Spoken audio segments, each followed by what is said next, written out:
मैं डॉक्टर आशुतोष चौधरी उत्तर प्रदेश के एक छोटे से डिस्ट्रिक्ट बिजनौर में डेंटल प्रैक्टिस करता हूँ। स्पेशली मैं डेंटल इम्प्लांट प्रैक्टिस करता हूँ। ज़्यादातर मेरे पास पेशेंट डेंटल इम्प्लांट्स के ही आते हैं।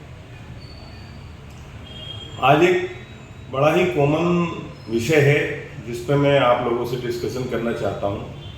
जितने भी हमारे पेशेंट आते हैं उनमें से काफ़ी लोगों का सवाल ये होता है कि हमारे इम्प्लांट्स कितने चलेंगे।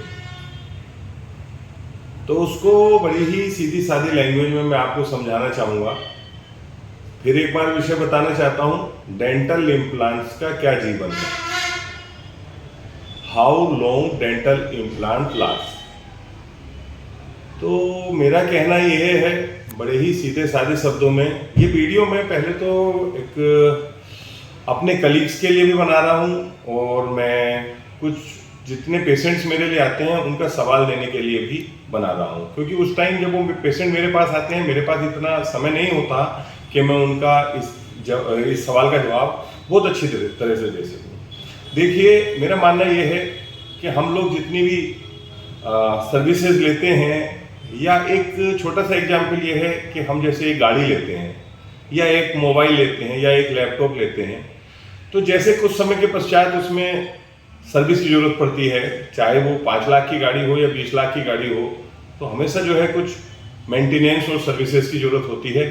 ऐसे ही डेंटल इम्प्लांट्स एक ऐसी चीज़ है जिसमें हमें जो है कुछ सर्विसेज की ज़रूरत होती है।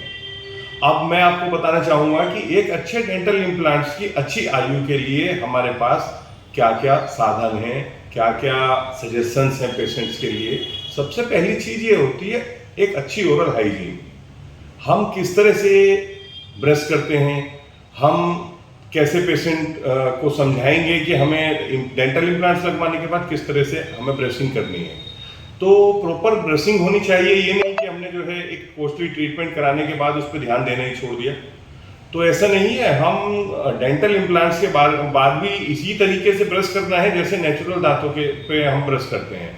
तो हम वही एक बार सुबह और एक बार शाम हम उसी तरह से ब्रश करें, रेगुलर ब्रशिंग करें, साफ सफाई का ध्यान रखें, जिससे हमारे डेंटल इम्प्लांट्स की आयु ज़्यादा अच्छी रहेगी। सेकेंड चीज मैं बताना चाहूँगा कि डेंटल इम्प्लांट्स क्यों फेल होते हैं। अगर हमारी ओरल हाइजीन बहुत अच्छी नहीं रही तो उसकी लाइफ इतनी अच्छी नहीं रहेगी इम्प्लांट की। उसके बाद कुछ चीज़ इस तरीके की हैं, जैसे कि हमारी अंदर कुछ एज के साथ साथ बीमारियां बढ़ती जाती हैं। उसमें भारत में सबसे कॉमन बीमारी है डायबिटीज़। तो हमें अपनी डायबिटीज़ को कंट्रोल रखना है। मैं बड़ा स्ट्रेट फॉरवर्ड बता रहा हूँ, 20 साल के कैरियर में मुझे कोई पेशेंट इंडिया में ऐसा नहीं मिला जिसने मुझसे आके आज तक ये कहा हो कि मेरी शुगर बढ़ी हुई रहती है, डॉक्टर साहब चेक करके इम्प्लांट लगाना। मुझे हमेशा ऐसे ही पेशेंट मिले हैं, वो कहते हैं कि जी शुगर तो हम देख लेंगे, आप इम्प्लांट लगा दीजिए। तो मैं अपने सभी कलीग्स से बताना चाहता हूँ, जब भी पेशेंट आपके पास आए और वो डायबिटीज़ की हिस्ट्री दे, तो सबसे पहला काम आपका है HbA1c चेक कराना।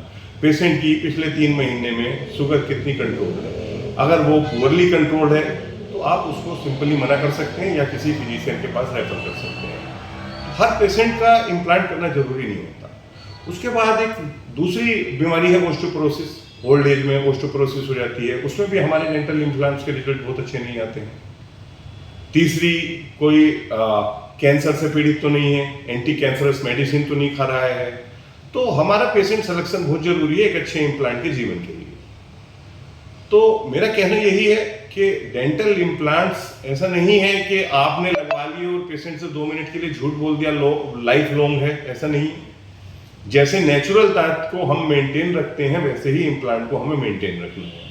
ये नहीं है कि आप इम्प्लांट्स करा लिया और उसके बाद उसको भूल जाइए, ब्रश करना भी बंद कर दिया, ऐसा नहीं है। आपको इम्प्लांट्स एक आर्टिफिशियल चीज़ है, भगवान की बनाई हुई चीज़ नहीं है।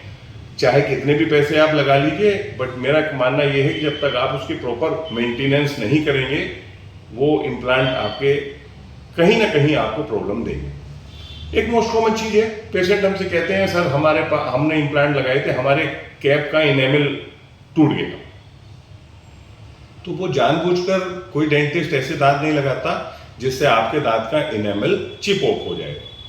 कभी कभी क्या होता है, जाने अनजाने में पेशेंट को पता भी नहीं चलता है, पेशेंट रात को सोता है और पेशेंट को आदत होती है अपने दांतों से क्लिंचिंग करने की, दांत ऐसे ऐसे घिसने की। जब वो घिसता है जाने अनजाने में, हो सकता है रात को उसको पता नहीं चल सकता, तो हमारे इम्प्लांट के ऊपर इतना मैग्नीट्यूड पड़ता है, इतना फोर्स पड़ता है, जिससे हमारे इम्प्लांट्स जो हैं उस पर निगेटिव प्रेशर पड़ने की वजह से हमारा जो दांत का इनेमल है वो चिप ऑफ हो जाता है।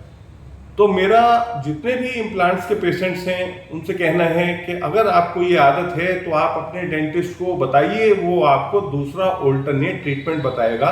जैसे कि नाइट गार्ड्स आते हैं, नाइट गार्ड्स लगाएंगे आप, तो ये जो क्लिंचिंग होती है या ब्रक्सिज्म होती है, उससे जो दांत जो है वो घिसने की प्रवृत्ति थोड़ी कम होगी और जिससे आपके डेंटल इम्प्लांट्स की लाइफ बढ़ जाएगी। और एक मोस्ट कॉमन बात मैं बताना चाहता हूँ, हर पेशेंट का कहना ये है मेरे दांत कितने चलेंगे, मेरे दांत कितने चलेंगे। मैं तो पर्सनली अपने पेशेंट को बताता हूं हर 3 महीने में आपको एक बार मुझसे मिलना है। आप मेरे पास आइए ताकि मुझे पता लग जाए, और अगर हमें ये लगता है कि ये कुछ गलत जा रहा है इम्प्लांट या ओरल हाइजीन मेंटेन नहीं कर पा रहा है, तो हम पेशेंट को अपनी तरफ से अवेयरनेस देते हैं, उसको पेशेंट को समझाते हैं कहाँ गलती हो रही है। बट अनफॉर्चुनेटली, दुर्भाग्यवश, मुझे ऐसा लगता है कि पेशेंट इम्प्लांट डलवाने के बाद नहीं आता है। मेरी क्लिनिक से तो पेशेंट के पास फ़ोन भी जाते हैं कि आप रूटीन चेकअप के लिए नहीं आते, लेकिन एक पेशेंट का बहुत ही कॉमन सा जवाब होता है, डॉक्टर साहब ठीक चल रहा है, डॉक्टर साहब ठीक चल रहा है। अरे भाई, आपको नहीं पता ठीक चल रहा है या गलत चल रहा है, ये हमें एक्सरे देखने पड़ते हैं और उसके बाद पता चलता है ठीक चल रहा है या गलत चल रहा है। क्योंकि जब तक ठीक चल रहा होता है तब तक डॉक्टर साहब बहुत अच्छे होते हैं, सब बहुत अच्छे होते हैं, बट जब गलत हो जाता है और जब हमारी सीमाओं से बाहर चीजें चली जाती हैं तब डॉक्टर अच्छा नहीं होता है। तो एक आपको हो सकता है कि मैं जितनी बात आपको बताई उससे जवाब मिल गया होगा डेंटल इम्प्लांट्स की लाइफ कितनी है। डेंटल इम्प्लांट्स 95% केसेस में बहुत अच्छे चलते हैं। मुझे डेंटल इम्प्लांट्स करते कम से कम 15 साल हो गए।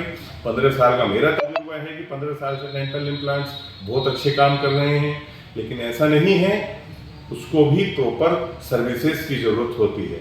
जैसे हमारे शरीर को बढ़ती उम्र के साथ सर्विसेज की जरूरत होती है, बीमारियों से बचने के लिए मेडिसिन भी खानी पड़ती हैं, सारी चीज़ें होती हैं। वैसे ही डेंटल इम्प्लांट्स हो या नेचुरल डेंटिशन हो, भगवान का बनाए हुए दांत हो, आपको पता है सभी चीज़ों को मेंटेन करने के लिए हमें कुछ चीज़ों की सावधानियों की जरूरत पड़ती है।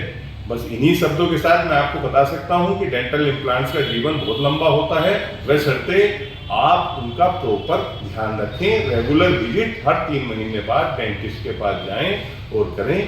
और हो सकता है मेरी वीडियो से आप सेटिस्फाइड हों, या हो सकता है कुछ लोग सेटिस्फाइड ना हों।